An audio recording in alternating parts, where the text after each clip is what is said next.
Corpus Christi water's reservoir levels are on the rise. Removal hearings for Corpus Christi Mayor Paulette Guajardo continued yesterday, and kids with a passion for animals can see some for free this Saturday. Today is Friday, July 24th, 2026. This is South Texas Midday. I'm Spencer Chiak. Water levels at the Choke Canyon Reservoir have nearly doubled in the last 48 hours. Choke Canyon is now 14.8% full. While Lake Corpus Christi did not see a change, the rainfall did improve the total reservoir capacity to 31.5%. That total is almost double the amount from the end of April, when city projections showed the possibility of a water emergency being weeks away. After rainfall last month, the projections moved the date to September of next year.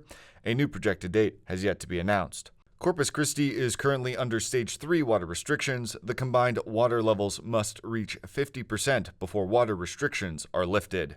Some homes in the town of Cotulla have been flooded after the Nueces River crested at 29 feet. While the river is falling, the area will be swampy for some time.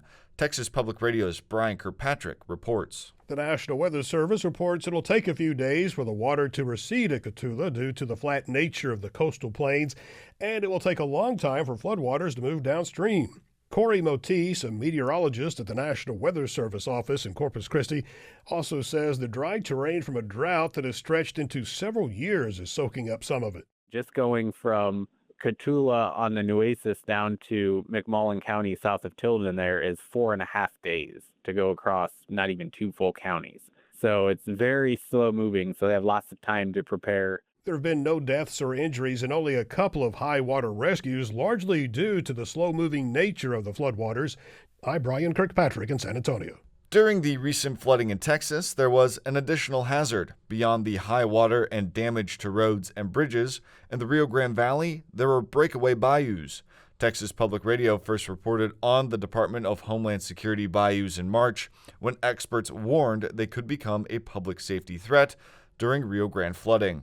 Texas Public Radio's David Martin Davies has more on the story. The high water was the first major test of the Department of Homeland Security's floating border wall, which is made up of large orange cylindrical buoys. The buoys were definitely in the water, could not be retrieved, and were on their way down the Rio Grande. That's America Garcia Graywall, who is the co-director of the Frontera Federation. The city of Eagle Pass shut down transit on its 2 international bridges while the buoys passed underneath. Eagle Pass is also where Governor Greg Abbott has placed 2,000 feet of Operation Lone Star buoys. At a press conference on the flooding, Abbott said his buoys withstood the flood. The state buoys remain intact where they were located initially and have not moved.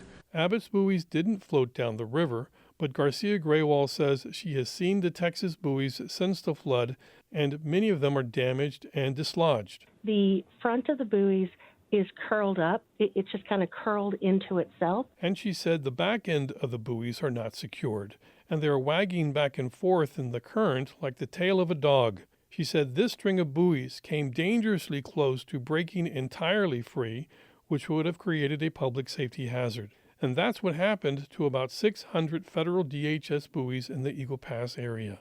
Tricia Cortez is the executive director of the Rio Grande International Study Center. It's such a fiasco. Cortez said most of the buoys became stuck in the river, and the ones that ended up on the Mexican side were salvaged by Mexican citizens and sold for scrap metal. Cortez warned that the buoys were a bad idea when the Trump administration announced it would deploy over 500 miles of interconnected buoys in the Rio Grande as a barrier to illegal immigration. You know, all of this was already predicted. Our organization commissioned a risk assessment of the wall and buoy system. They found that during a river flood, the buoys could break free and could damage critical infrastructure like the international bridges. Laredo Mayor Victor Trevino said that was the concern when the breakaway buoys reached his city and began slamming into support columns under the World Trade Bridge. Because the buoys were lodged under the bridge, that was concerning to us. So we had to pause traffic. Trevino said this is one of the U.S.'s busiest international bridges that sees about $1.2 million in trade per minute. So that is important to the economy of the United States, all the merchandise that goes through. Inspections have not found any damage, and traffic was opened back up. But Democratic San Antonio Congressman Joaquin Castro says this could have been much worse. This work was done in a shoddy way, obviously, and there were two companies who each got, I believe, $1 billion or more contracts. Castro was calling for a congressional investigation into what happened and how to prevent this from happening again. This whole thing was a big show, and it was done completely incompetently.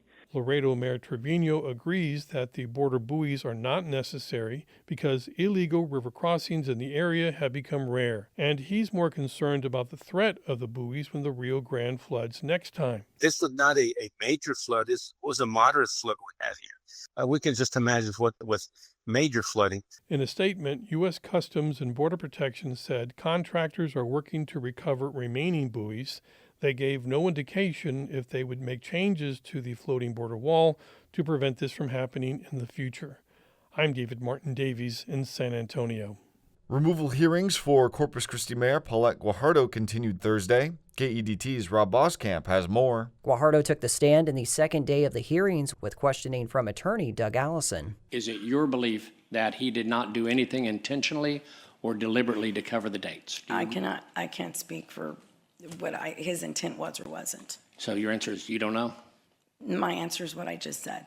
The trial stems from a citizen petition that alleges Guajardo was aware of an altered document that developers used in a 2024 presentation to request funding for a downtown hotel.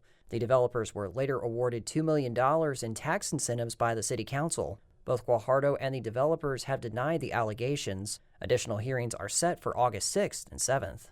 For KEDT News, I'm Rob Boskamp. Finally, on Saturday, Valley animal lovers can take their kids to the Glad's Porter Zoo for free to celebrate Kids Appreciation Day.